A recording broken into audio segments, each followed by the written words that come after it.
These boots are made for walking, and that's just what they'll do. One of these days these boots are gonna walk all over you.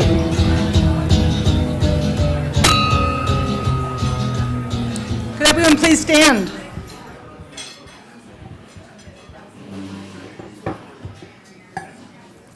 All right, good afternoon, everyone.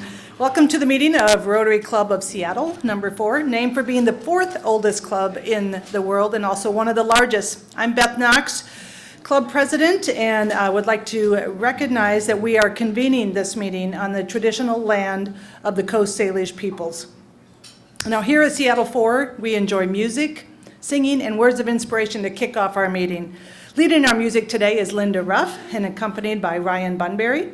Following the music, I invite Kathy Gibson to share our inspiration for the day. Linda.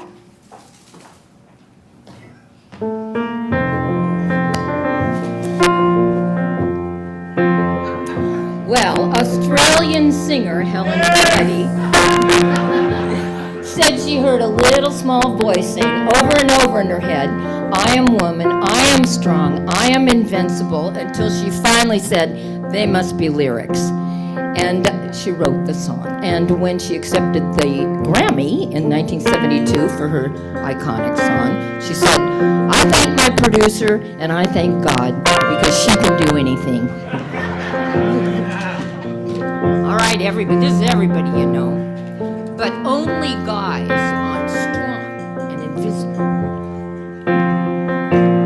I am woman, hear me roar, in numbers too big to ignore, and I know too much to go back and pretend, 'cause I've heard it all before, and I've been down there on the floor.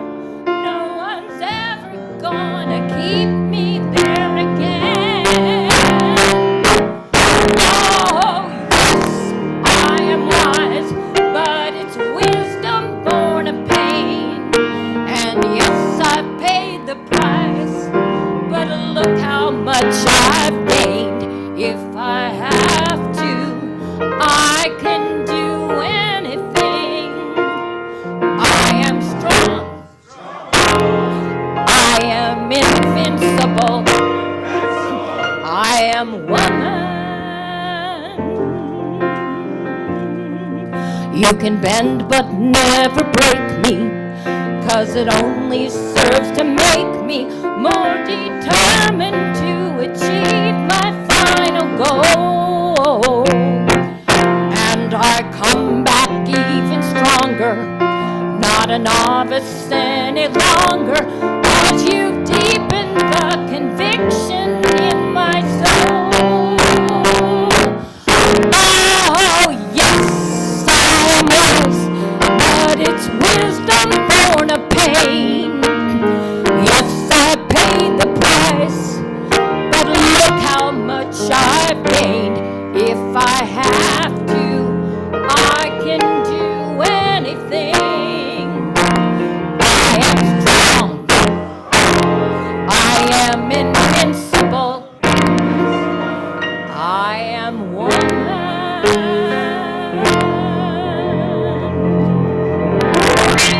Ryan.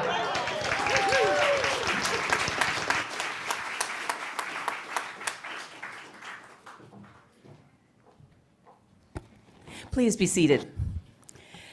As we reach the midway point of Women's History Month, oh, beware the Ides of March, our main presenter, Colleen Brown, will speak today to the role of women in shaping the future of the corporate board. So I thought I'd riff on that subject as we Rotarians seek to shape the world based on lessons from our own board service. So first, a show of hands, please, online as well as here at the Rainier Club. Who currently serves or has served on a board of directors? I thought so. This informal poll indicates many of us have firsthand experience with the director's duty of care, the duty to act in good faith, and the duty of loyalty. We understand a director's role in setting the vision and mission for an organization and then providing appropriate oversight. These principles carry directly over to our Rotary experience in the selection and implementation of our service projects. They inform the stewardship of our club resources. Indeed, they likely guide our own personal and professional pursuits. One exciting, yet often daunting director responsibility is the setting of the vision and the mission. Interestingly, our club board will be doing just that. This spring, the board will embark on an update to Seattle Rotary's strategic vision and plan. With our collective director's hat on, let's be open to the new ideas that are going to come forward. Let's continue to honor the traditions of our club and have a renewed commitment to relevant contributions as we plan our own club's future. And finally, thank you to everyone who raised their hand for your board service. And for everyone else, I encourage you to seek board opportunities. They're fulfilling and meaningful ways to give back. Thank you.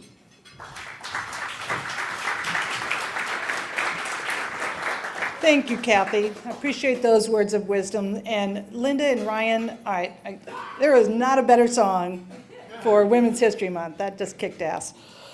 Okay, so I wanted to also just acknowledge my gratefulness to the Rotarians who have stepped up to make our meeting a great experience for all of you today. We've got meeting reporter Paul Casey, online meeting host Eric Corning, and our greeters, Jared Gross, Matt Albertson, and Jen Gladish. And now I would like to call Jimmy Collins and Eric Newman to the stage as we are recognizing their 10-year Rotary anniversary, and I'd like to present them with their 10-year pin.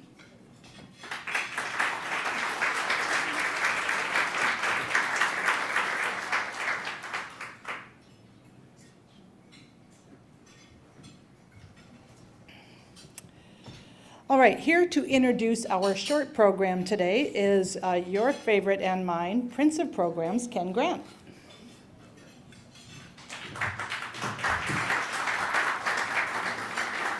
You can hold that for later on. Who here is not from Seattle? I mean, different question. Who here moved here yesterday? Yesterday. Really? Who here has never been down First Avenue near Lenora? My point is, for many, many years, maybe thousands upon thousands of times, there's a good chance that you went by a place on First Avenue near Lenora called Federal Army Surplus Store. One of the great privileges I've had this year, and anybody that's had my position, Mark, sometimes you get to geek out and bring in speakers that you just like, who would ever even think of having these guys in? Today you're going to hear from a good friend of mine, Colleen Brown, who is completely kick-ass. That's one check. But like the rest of you, I've been going up and back by the Army Service Floor on First Avenue for since 95, since I moved here. So I thought, who better to come in and chat with us about that place, its history, and its future, than one of the co-owners, Jack Shalom. Please.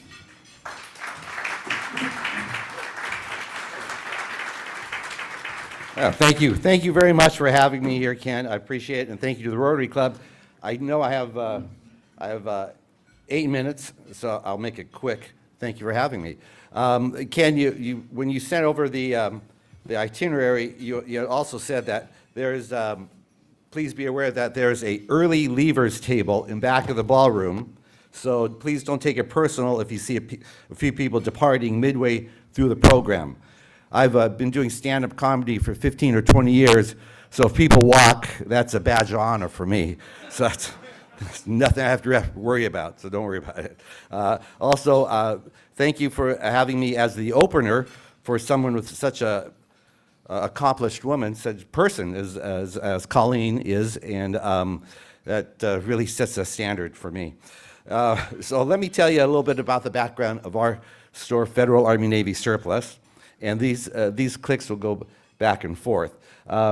This originally, on the picture on the left, that's my father, and this is my brother down here, Henry. Henry, raise your hand. He's right down there. My parents came to America in 1951. They're both survivors of the Holocaust. They were both in different concentration camps and lost their entire families. They met in a displaced persons camp in Feldafing, Germany. That's where my brother Henry and my sister Lucia were born. They came here in 1951 via New Orleans, down to San Francisco, and up to Seattle. They came here, as you would hear from a lot of immigrants, with nothing in their pockets, basically, just with their 2 kids. And I was born here in Doctors Hospital in 1955, but they came here not knowing what they're going to do. My father was trained in Paris as a tailor before the war. So when he came here, he got a job as a tailor repairing different types of merchandise for Freedman's Surplus, which is a surplus store that was on First Avenue and on Second Avenue.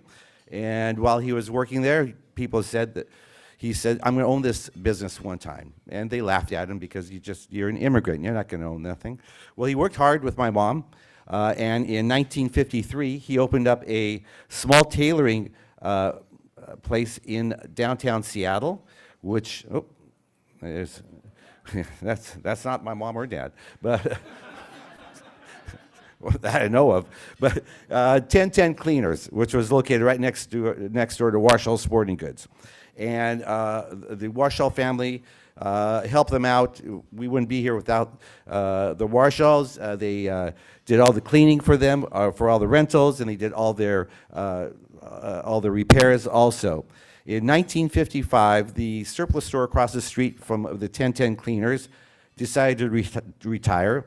And my father looked at that as an opportunity. He went into that business, went into this big, empty space. Nothing was in there. He says, "What am I going to do?" Someone told him about this place in Tacoma, a gentleman named Saul Levy. And they said, "Go see him because he sells surplus items wholesale. See what you can do." Drove over to Tacoma, not knowing what a canteen or a duffel bag was. Met Mr. Saul Levy. He says, "Isaac, come back tomorrow with a big truck, and we're going to fill it up." So he came back with a big truck, filled it up with a ton of merchandise. "How am I going to pay for it?" Mr. Levy said, "Isaac, I trust you. Did it on a handshake. Whenever you sell your merchandise, you can pay me back." So he brought it, put it in the middle of the store. My brother was 9 years old at the time. Put it in the middle of the store, made shelves, didn't know what he was going to do, started selling Army-Navy surplus. And that basically is how Federal Army-Navy surplus started. From nothing. And he worked sometimes 20 hours a day. He'd go down to the shipyards, he'd put things in duffel bags, he'd meet some of the ships from different countries because he spoke 6 different languages, and he would sell goods that way too. So the picture on the left there is my brother when he was like probably 18 years old, 19 years old, with my father at the original Federal Army Navy, which was on First and Madison. By the way, that's 1010 Cleaners. You can't see, there's a hat right next door to Warshall's Sporting Goods there. That was where their original dry cleanings was. And the, sorry, I'm going back and forth here. That there is Federal Army Navy surplus there on the left. That was the original store. It had 2 missiles outside of it and a rubber raft. And so that was in 1955 when he started the business. And in 1960, he started selling more backpacks and sleeping bags. And during the Vietnam War, they were selling more surplus then. In fact, most of the protesters would come in and buy all their field jackets and fatigues, and they were wearing most of the surplus. So in we were renting the store there, and we also opened up 2 other stores, Northwest Surplus, which is right up the street. This way, if someone didn't like the prices at Federal Army Navy, they could go to that other surplus, Northwest Surplus, and buy it there. So we kind of had them on both ends, which was fine with us. And so we had our warehouse halfway down the hill. We had to, push big carts up the hill just to put merchandise inside of it. In 1979, we had to move because we were renting the location. We were looking where to find it. We found a place in Belltown, which was quite different than it is now, and it was a building that we had to completely reconstruct, basically. and put for fittings for earthquakes and so on, which we did. Took us almost a year to do, and we loaded it up with furniture with a warehouse on the top floor, and the store now is Federal Army Navy. That's our store now on First and Lenora, between Lenora and Madison. We would buy merchandise from auctions at Fort Lewis. Henry and would go out to the auctions, and just by raising your hand, you could do it that way. And it was interesting. You'd come back with merchandise that you bought, and you never knew what was going to be at the bottom of the pile as well. Nowadays, it's a lot more complicated. You're doing it at your desk, but you're also competing with people from all over the world. And we now have surplus from Italy, from French surplus. We have Russian surplus, Israeli surplus. And we have from all over the world, just to name a few. With the online bidding, we now can have we have a surplus warehouse here in Seattle. We also have a warehouse on Long Island in New York. So we can ship, we do wholesale also, and we can ship all over. We've expanded that ever since we got out of the internet business because it cost us too much to do shipping, and the competition with people, raising the prices $1 over cost wasn't worth it for us. So we're here now. Henry and I have been together since 1975. Henry was in the business before that. In fact, Henry ran a small store when he was a teenager in Ballard, when he was like 14 years old, 12 years old. He had a little store that we had, and Henry would go and open it. But we've been together since 1975, and right now we have no immediate plans to retire, because basically retail keeps us sharp both physically and mentally. But there's an old Yiddish saying that man plans and God laughs. So we just don't know. Although if anyone wants to buy a building in Belltown, it's for sale, and we can go from there. This is my quick 8 minutes. I appreciate you for listening. If there's any questions, I can take them after, and I'd be more than glad to stick around. And I thank you very much for having me here.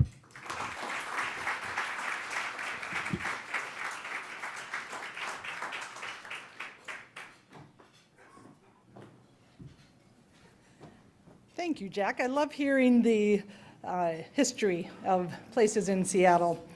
Before we get to our main speaker, I did want to recognize a few of our guests that we have today. We have two prospective members. We have Murad Zandarov. Would you please stand? And Alexander Godivanya. Welcome. We're so glad that you're joining our club today. We also have a guest of Faith Ireland, Sarah Turner. If you would stand. And a longtime favorite former member, Corinne Kavanaugh.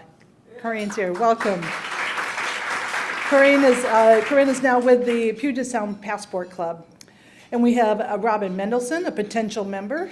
Robin, welcome. And Susanna Southworth, guest of Virginia McKenzie, who is president of the Pacific Northwest End Sex Trafficking Club. Welcome. And Henry, I did want to say welcome to you. We're so glad that you could join us today as well. All right, so our featured speaker today is an experienced CEO, media executive, and board member. Now, Colleen's bio is quite extensive, so I'm just going to share a few highlights. She holds a Bachelor of Science degree from the University of Dubuque and an MBA from the University of Colorado. She has served on the boards of directors of numerous corporations and held leadership committee roles for corporations including Big Five Sporting Goods, American Apparel, where she was recruited to chair its reorganization, True Blue Inc., and the German-based Spark Networks. She was president of various companies at Gannett Company, a Fortune 500 company, And closer to home, Colleen served as president and CEO of the 100-year-old multimedia and technology company Fisher Communications from 2005 to 2013. Please welcome Colleen Brown.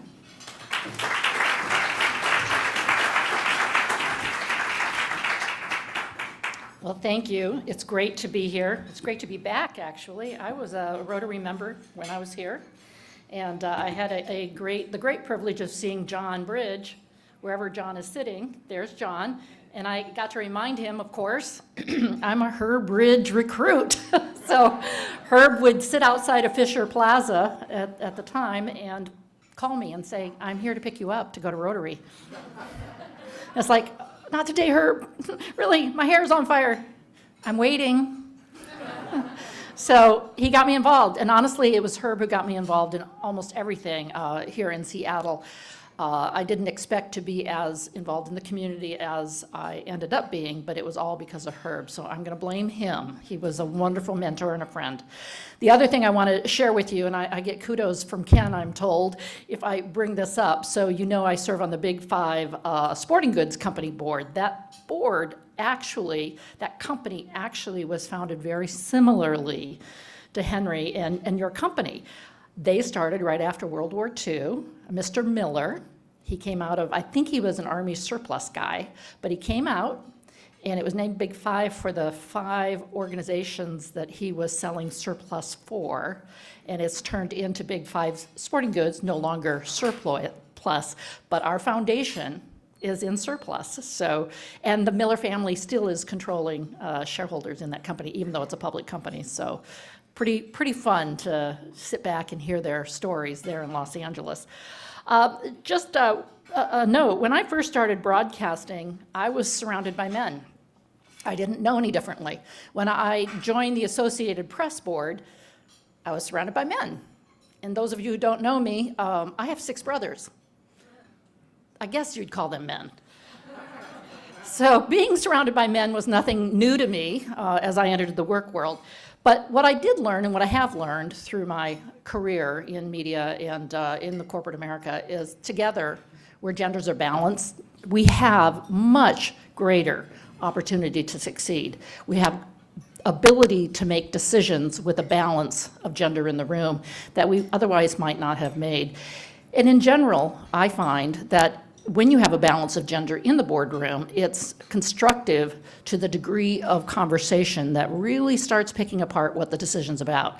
So I just wanted to share that my passion has been, I've always been interested in women, and at Fisher, one day, we had a meeting of our 20 top leaders, and literally I went to the restroom with the on our break, and it was like, whoa, it's busy in here. What's going on? And then I get back and sat down. I looked around the room. We had 20 leaders at the table, 10 women, 10 men. And I didn't even know I did that. I didn't even know we had done that. Just suddenly, you know, after about, I think I was in place maybe 4 years at that point, we had a balance of leaders in the room. And I commented, and everybody looked around and went, huh. They were as astounded as I was that it just naturally happened without my putting a mandate out or even saying, you know, we need more women on, because when I started it was all men, just so you know. The other thing I wanted to share with you is my first experience at a CBS meeting, a black tie in New York at the Waldorf Astoria. If you were part of CBS, you always had everything at the Waldorf Astoria, very formal. And my first black tie, I walked in, and for those of you, it's another bathroom reference. For those of you who've ever walked into the men's restroom, you ladies, you walk into the men's restroom, you're like, oh no, wait, what? Did they see me? I've got to leave, quick, I've made a mistake. You know, and you back out hoping nobody knows you're in that room, because that's happened to me before. And just about the time I'm backing out of that ballroom, I realize I probably should, you know, look at what the name on the door is. A man came up to me, literally slapped me on the back. His name is Tony Malera from New York City. Tony was president of CBS. And you know what he said to me? Come on in. We've been waiting for you. I have a lot of people to introduce you to. I'll tell you, that still gives me chills. The time he took to make me feel included, welcome, seen, not just scuttling in and trying to not be noticed. And part of the discussion in a room full of men in tuxedos, they all looked alike, was just, it never left me, and it hasn't left me till this day. And so I vowed then I was going to do what Tony Malera had done for me and make every woman I could get either promoted or at least seen, if they want it, to have a chance at being promoted. So that's been my career, and that's my passion. I continue to do that on boards today. So talking about boards themselves, I was going to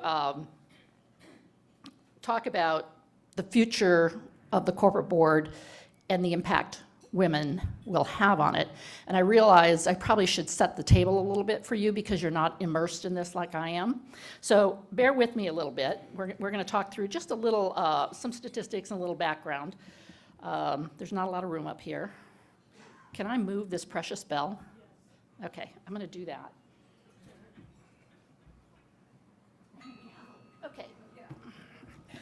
Okay, so today's talk is going to be about the future, but what I want to talk about is why it's so important and what's stopping us from having that balanced agenda, whether or not it's in the boardroom or even in the C-suite.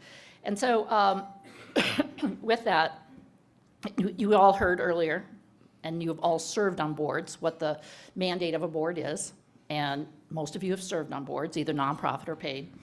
So put that in the back of your mind as we talk about what does this mean for the history of boards, which has always been dominated by men. It just has. And however, you know, there's been a great push in the last decade for sure to create a gender balance on boards. There's still a long way to go. So let's see if I can do this without going backwards. Yeah, okay. So in 2020, this is true.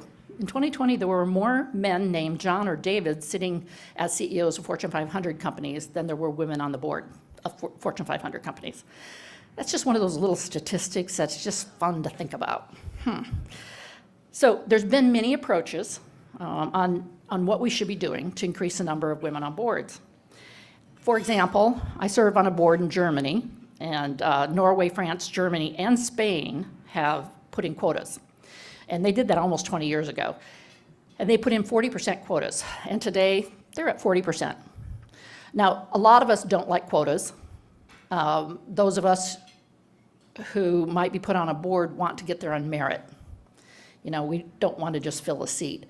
So that's tough. But get this, Great Britain had a guidance, made it voluntary, 40%. And you know what? Great Britain and their boards, their publicly traded boards, are over 40% women on boards. That's amazing and exciting. Now, in the US, we currently have about 24% women sitting on S&P 500 board, and that's according to Catalyst. And the US has had several states attempt to pass quotas or laws to create quotas. For various reasons, our laws make that discriminatory. It's, you know, it's all convoluted, and each state has a different reason, but the bottom line is it can be advisory, but it can't be a law. So there are no quotas in the United States, and I'm not saying there should be, there just aren't. Also, in Washington State, a state I hold near and dear, still one of my favorite places in the whole world that I've lived, just so you know. We have almost 25% of the board seats held by women, according to women on boards. Washington State now ranks 18th in the US with that percentage. And in Seattle, home to our largest companies, it's 25%, so pretty close, just a slight tick ahead. Now, why this is important, progress has been made, yeah, it's been slow, but since 2014, right after we sold Fisher, three of us got together, three women who were already on boards, and decided that we were going to start women on boards to look at what the issue was in Seattle. And very specifically, like good executives, or maybe good Seattleites, we decided we needed data. What's a good executive without a bunch of data? So we started gathering data, and we deployed, partnered with organizations here in the city to help us get the data. And what we learned is about 15% of the seats of our publicly traded companies at that time, 2014, 15% were women sitting on boards, which, by the way, was 200 basis points less than the national average, which shocked us. We thought we were so progressive. We thought we were going to show the world how it was going to be done, how Seattle was doing it. And we had the opposite problem. We were behind. We deep dived into it and realized, oh, we have more technology companies per rata or per capita than the other cities we were comparing ourselves to. And typically, technology companies were populated by men on their boards. So we set about, and you know many of these names, you know, the Nordstroms helped. We had champions who started helping, men started helping, women started helping. We held a dinner at the WAC specifically for the CEOs, the chairs of the board, and the chairs of the NomGov committees. And we brought in, you know, this is one way to get them, we brought in the investors from CalPERS, CalSTRS, State Street, and they talked about why they wanted balance on the board, why they wanted gender balance on the board.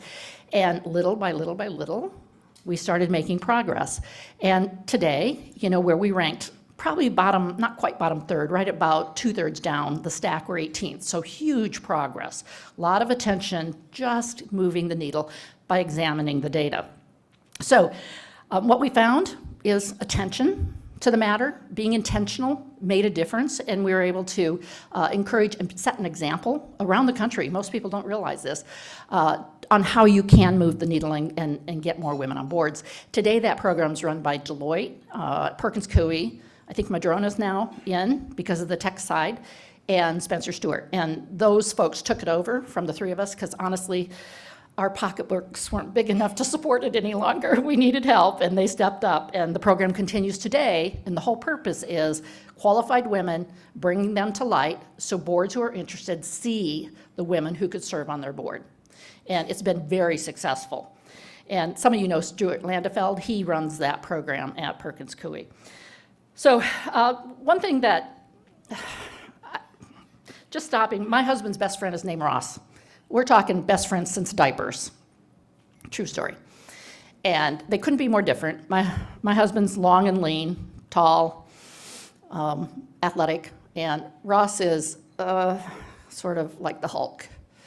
And Ross prides himself on being a disruptor. And I think he does it just to goad me. But when the subject comes up about women on boards, he always starts poking at me. And so I joked, I said, you know, you're a little like Shrek and Dan Rather combined. You like to ask the tough questions, but you're just so soft. I can't, like, you know, make a point because you deflect it and send it back to me, and I feel like I'm not answering the question. So I finally decided I was going to answer Ross's question, and this starts to inform us on what's going on with women and what's holding us back.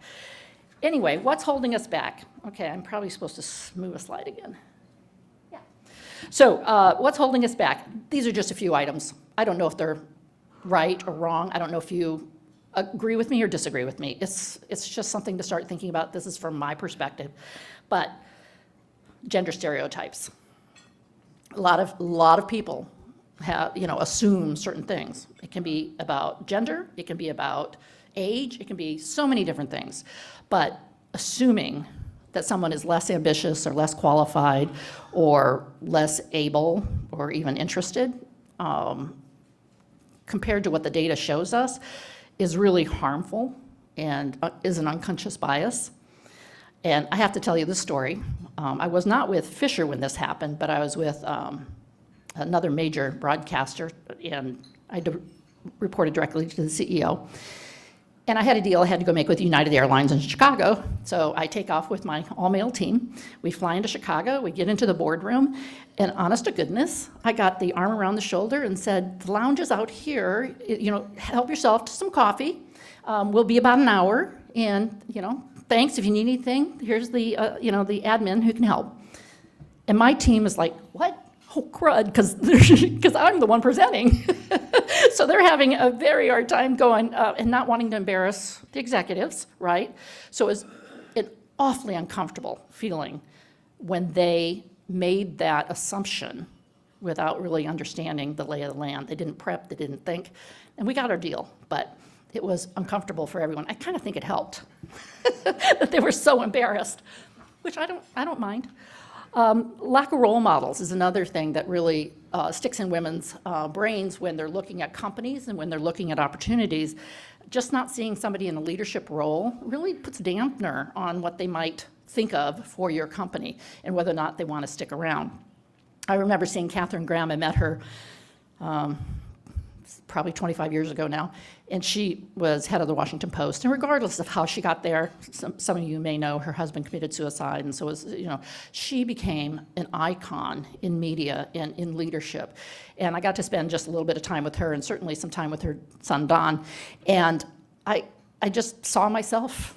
Certainly I wasn't her, but I saw it could be done. And it was so encouraging at a time when I was right at that age where I really felt like I needed somebody up there. There were no women running media companies, and still today, no women running media companies.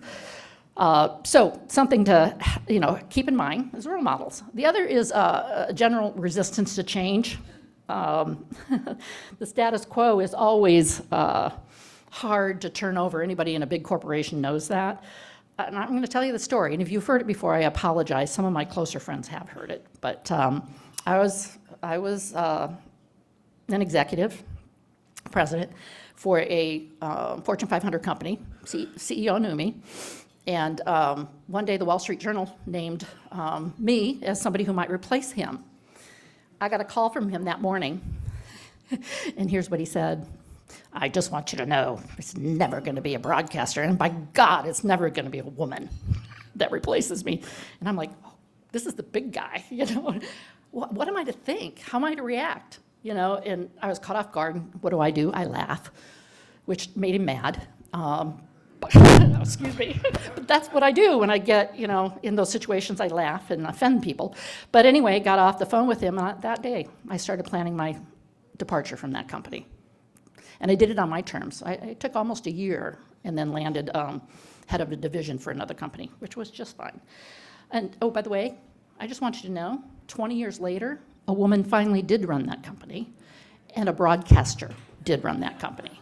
So karma comes back. The other thing I wanted to share with you is visibility, the last item on this list.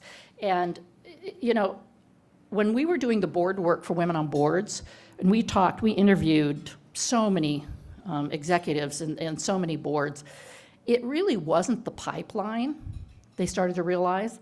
It really was they just didn't know them. And when that became clear to us, that really fueled how we might think about approaching this problem in Seattle and around the country. And so, of course, now there are so many organizations that have popped up to try to expose women and minorities into the boardroom so that you can see qualified candidates who bring value to the boardroom. So it isn't just a pipeline issue. Truly, it is expanding your network to see those who are qualified. So why does this matter? Well, I come from broadcasting where doing community service is good for the community. It's good for business, it's good for the community. I happen to think that gender diversity is good business. Why waste half the talent in the room? It just doesn't make sense to me. So statistically, companies with at least one woman on their board outperform companies with all male boards in terms of their share price performance and return on equity. So says Credit Suisse. Of course, we all know what's going on with them these days. Companies with at least 30% female leaders have net profit margins that are 6 percentage points higher than companies with no women in leadership position. This from the Peterson Institute. Companies with diverse management teams generate 19% higher revenue due to innovation. Boston Consulting Group. So it matters. It's good for business. So what does that mean for the future of the corporate board? Well, and what role are women going to play? It's my belief that there are several key trends. Not everybody agrees with me on this, by the way. This is just my point of view. There's a lot of studies being done right now about what is the future of the corporate board. We're at a crossroads. The SEC keeps giving us new rules. It's more complex. We have to meet all the time. Truly, what used to be 4 or 5 board meetings a year has turned into about 12. So it can be tough. Zoom is a blessing and a curse. The corporate board of the future will be more diverse, of course, as I've talked about, with gender, race, ethnicity, and backgrounds. The board will reflect the diversity of the workforce and the customers that they serve. Women hold 44% of board seats in Fortune 100 companies. And every example tells you, Russell 3000, all the companies that are smaller, mid-cap, small cap, follow the big guys. So it's inevitable that we're going to see more gender diversity in boards, and I think that's a good thing. The Board of the Future will have a wider range of skill sets. We are seeing this over and over again. It's a little overwhelming to realize that really every member of your board needs to be digitally literate.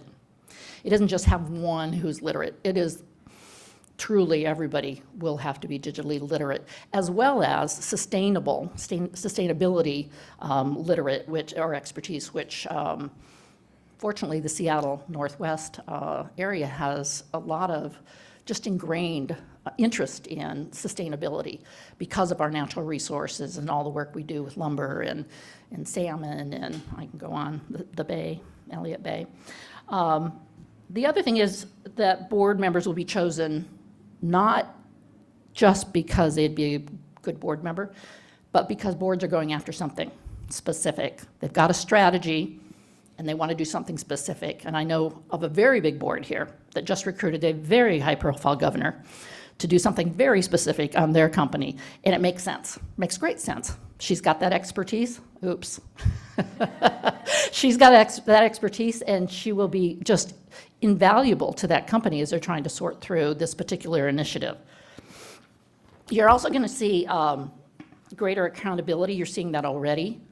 Some of the stuff going on with McDonald's, if you follow it, is just, it's really shocking, not only with the C-suite, but with the board.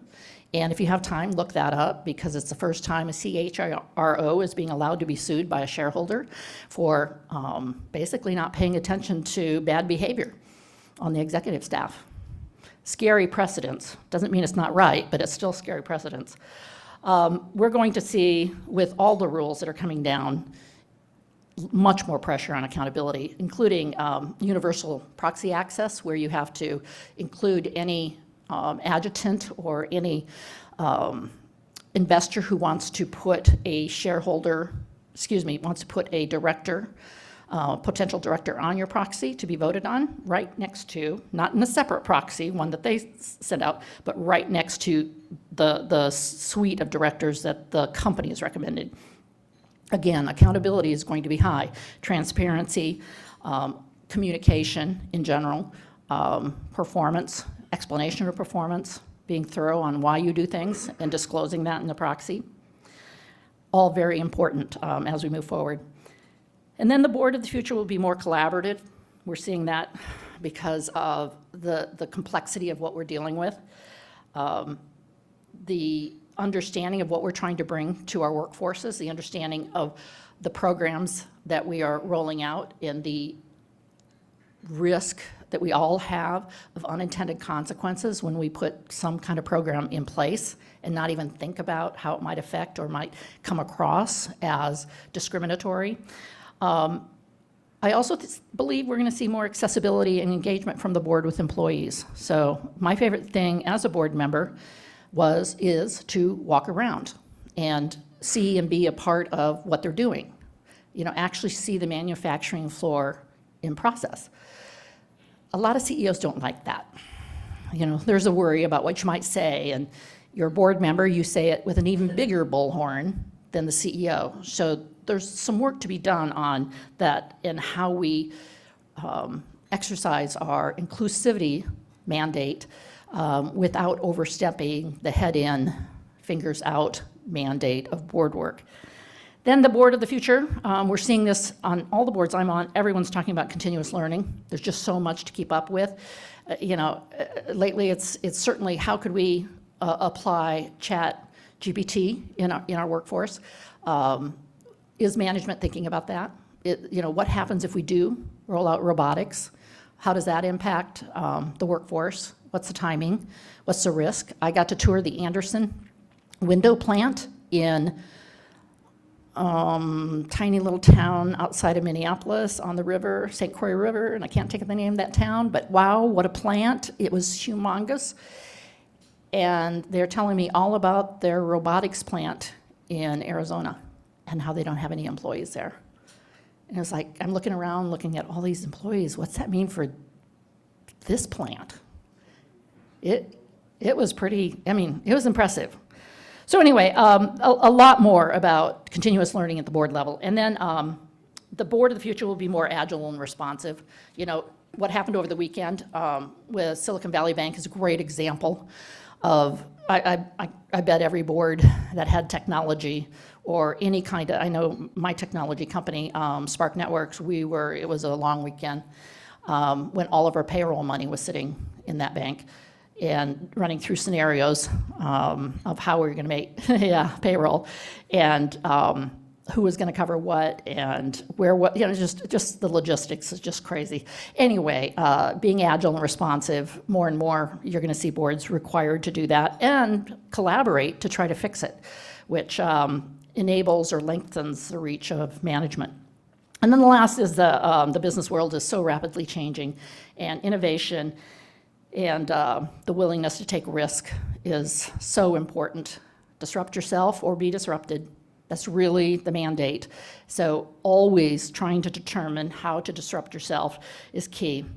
I'm just going to end this by saying that women have a unique role to play. They're good in many of these things that I've just outlined as the future of the board. And I encourage all of us, do it for your daughters, do it for your sisters, do it for your friends. Give women a chance to be equal in a boardroom or in the C-suite. And I believe most of you believe that. I understand that it can be difficult because you think you're doing everything, and yet I can tell you firsthand, I found myself absolutely did not expect this, but I made an assumption the other day, 2 weeks ago. I made an assumption, and it was the very thing I preach about. Do not make an assumption if you don't know the facts about someone who wanted a position. And I was so upset that it was me making that when I try so hard not to have, unintended consequences from the way I think. And it's put to all of us to try to figure out how to do what Tony Malera did and make everyone feel included, seen, appreciated, and valued. So I'm going to wrap up today and leave it for questions.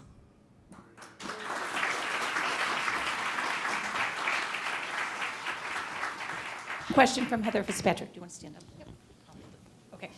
Thank you. This was really interesting. I'm just curious, you referenced a couple of times qualified woman, a qualified woman in the boardroom. Can you tell us what makes a qualified woman? What do I need to do to become that? Yeah, that's a great question. Generally, we're all looking for CFO types, right? That's somebody who would be pretty qualified. Somebody who has served in a role that deals with investors. Somebody who has run a cybersecurity department.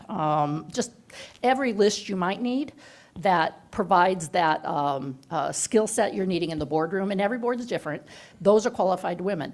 It's not like I can just say to my daughter, who's 34, you should be on a board, which I have said, because I think she needs to learn. And guess what? She joined Colorado Therapeutic Riding Board because she knows all about horses, and she used to volunteer for eQuest, where you help handicapped children gain self-confidence on horses. Well, this particular board was right up her alley, and she was very qualified. And oh, by the way, she learned about the structure, about governance, about committees, and she also said, I don't want to do that anymore. Because it was a lot of work. But no, it's really a way to get qualified. I got started on nonprofits, and you figure out if you're qualified or not. You figure out if you get the governance thing, if you get the work with human resources or human capital now is what we're calling it. Not a great answer, but in general, we can talk more in detail if you want. I have a question here from the Zoom. In the non-profit sector, many executive directors, CEOs are women who are now retiring. However, it seems there are barriers to considering non-profit execs to corporate boards. Please comment on why this might be true. Yeah, it depends on the board, obviously. It depends on the nonprofit sector. You need big enough experience to relate to the problems the company is experiencing. So if you're coming off of CEO of a large nonprofit, Delta Dental's a nonprofit, I serve on that board. That's just like a business, a multi-billion dollar business, and complex because of its ownership. And I put that CEO up against anyone. So it depends on where you're coming from, hospital, et cetera. If you're coming from a neighborhood, you have to work your way up. You know, a neighborhood type nonprofit, you have to work your way up. Thanks for being with us today. I've always tried to track the relationship between president and CEO and chairman of the board. And in the past, I've seen a lot of questionable management when those two positions are held by a single individual. Can you share your thoughts on that and any real-world experiences you've had? Definitely. And I don't think it's a great idea to have it sitting in one person. And by the way, when I was CEO of Fisher, I wanted to be chairman. So, hey, I can be double-faced here. But I don't think it's smart. And the reason is the chairman is the chairman of the board. And having those tough conversations with board members who vote on your pay, it's just conflict of interest every which way. You're seeing a greater trend towards splitting them. They're still there, it's still there, but generally speaking, if you don't, you really have to work toward a lead director and balance that off, which works well as well, in my experience. I have a last question from the Zoom. Have you suggestions about how a board should engage in succession planning for the company's CEO and the board? Yeah. You've got a minute and a half. Okay, I'll be pretty quick because I've been doing a lot of this lately. The last couple of years, COVID brought a lot of change. So we've had a lot of changeover with CEOs. We've had a lot of changeover with how we think about our board, and we have a lot of changeover of the skills matrix that you fill out to determine what your board is comprised of. And you start realizing, oh, we've got a gap. We don't have many people in digital. We don't have many people in cyber. We don't have anybody who wants to claim that they are in the industry that we're in. I mean, think about that. So filling out your matrix and understanding, you know, where that gap is, and then understanding where you need to go. So I'm governance chair of 2 boards. And in each case, I'm trying to get them 10 years down the road, look back, and what do we need in place? Because these are long appointed positions. Yes, we vote every year, but once you've got somebody who's working, you're not going to just, turn them over. The other thing is I believe governance committees should do their work and make sure they do the heavy lifting. If somebody's not pulling the weight, you have to have that conversation. So I told Ken I'd say one other thing. So when I was in front of Rotary, I was asked to speak maybe 8 years ago, and I was standing up here and I gave a little, I don't know what, I was just on a mom high. So I talked about my son and his world, and I got off and I was very embarrassed because I realized I did the mom thing. Anyway, my son at that time, I said, just wait for him, he's going to be an author. He's got it, he's writing a book. And I'm sure, looking back on that, I think, oh, what a dork I am. Anyway, just today, 5 New York Times best-selling books under his belt.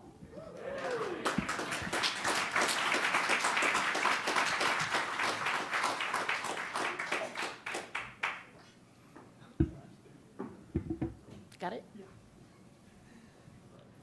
Okay, perfect. I know you need that. Thank you, Colleen. Oh, I love that story. Congrats to your son. That's amazing. Okay, so Colleen, in recognition of the generosity of your time, we have Seattle 4 is contributing 600 servings to Harvest Against Hunger in your name. So thank you for that. And we also consider you an excellent candidate, as would Herb Bridge, to come back to our club. So we're giving you 2 passes for you and a guest to come back and return to attend a future meeting. We'd love to have you join us. Thank you, Kathy and Ken, for fielding questions from our members. Big thank you to our gold sponsor and longtime Rotary supporter, Bob Alexander. And now we've got a few minutes for announcements, and we're going to start with John Abrams with the Rainier Club. And then we'll hear from John Steckler, and then from our Prince of Programs. Thank you, and thanks, Colleen, my daughters, thank you.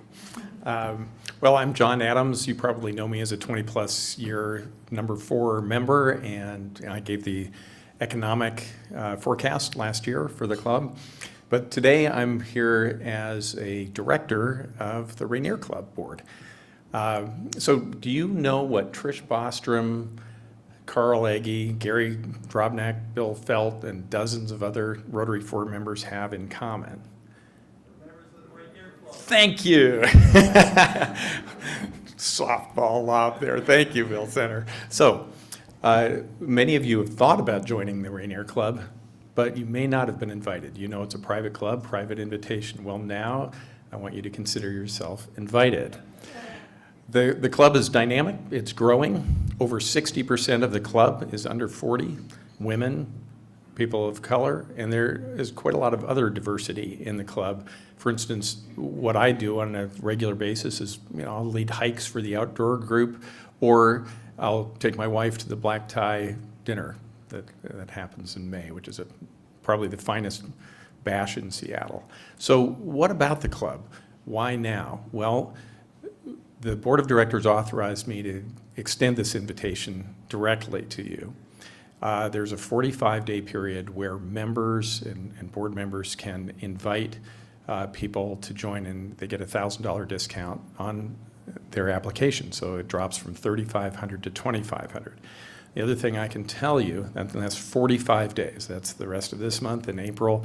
If you want to investigate the club, just call Lori, the membership director, or David Lennon, the general manager. Talk to any of us that belong to the Rainier Club, and we will invite you to lunch, show you the club. And the thing that you should probably also know is that the board has authorized raising the membership to $5,000 at the end of this year. So this is something that you can come in and get a really favorable rate, and you'll know that you won't, that's in the rearview mirror. That won't happen again. So I want you to know you are all truly invited and welcome here at the Rainier Club. Thank you.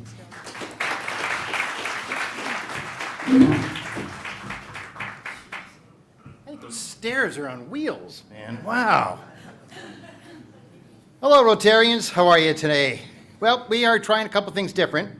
The announcements. On your table, there's a little piece of paper that tells you all about the upcoming events, as well as the upcoming speakers. Please take these with you. Please take these with you so that you can start knowing what events are coming up. This gives us time to talk about a couple of other things. And today, I want to talk as your VP of membership. Thank you. We're coming up on our best month probably in years. This month we are introducing, we've cleared 5 new members to Seattle Rotary number 4. Thanks to your efforts. Thank you very much. And there's more in the wings. And also what's coming up is, some of you know, some of you may not know, about 2 years ago we dropped the corporate membership. And so we have decided to go back and revamp the entire corporate membership from the bottom up and create a whole new corporate membership for Seattle Rotary number 4. And it's a little bit different from the individual membership, and the benefits are different. So if I get the next slide coming up, I think it is, there we go.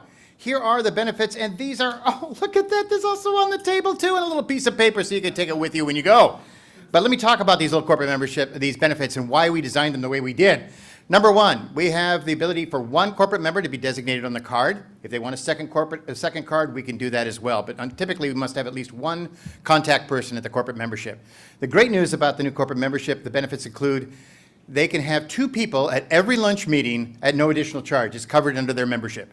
That means it could be a member from their particular company, could be a guest that they want to talk and entertain and bring down to Rotary. We love exposing more people to Rotary, so we have no problem with that. And in addition to that, they could bring 2 more people for a total of 4 representatives from their company. The 3rd and 4th would pay a reduced lunch price of $30 apiece, but that gives more and more exposure to our club and an opportunity for these corporations to really show more people about the exciting things that are happening in Seattle. A meeting today talks about everything from the Army-Navy surplus store that us Seattleites who've lived here bought our first rubber rafts down there and our gas masks for no God-foreseen reason, but we wanted one because they look cool. But yes, to somebody like Colleen, who has been a stalwart executive and leader in our company, in our city. Okay, corporate membership also includes, and we're going to start listing up all of our corporate members in our weekly newsletter. So your company, as well as all the other corporate members, will be listed. So we, Rotarians under individual memberships, can get a chance to see what companies are signing up under corporate memberships. I was shocked to find out we have currently 30 corporate members in our club right now. I had no idea. I couldn't even name 2. So what a great opportunity to get out and expose those. The last thing that we did when we were putting this together, we as individual members, like myself, who write the check every month, we want to try and get as much cost down as low as we can. Corporate members need value. They need to see value in something like this, so we focused on that. So the total value of a corporate membership is $3,840 a year. The annual cost of our corporate membership is $29.50. That's a savings of over 23%. That's what companies want to see. It's a great value to be a corporate member of Seattle Rotary number 4. Now, before we brought it to you, we went out and test drove it. Last couple weeks, I made the first and second presentation to corporate members. As of today, the first company I made the presentation to is already signed. Their application has been filled out, and they're going on their way into classification. The second one just needs to run it up the ladder. But we're also doing it in conjunction with other members. Tomorrow, Doug Sato and myself are going to go out and present a corporate membership to a company. So, what I'm asking you in my last gasp here, if you have companies you think would be good corporate members of our club, but I'm not really interested in, I'm not comfortable being a salesperson, well, there's this guy named John Steckler who's pretty damn comfortable with it. So you could give me that name of the company and a contact, and I'll contact him. Or let's do the Doug Sato, where I can go out with you and make the presentation. But let's grow our club. That's what membership is all about. Thank you.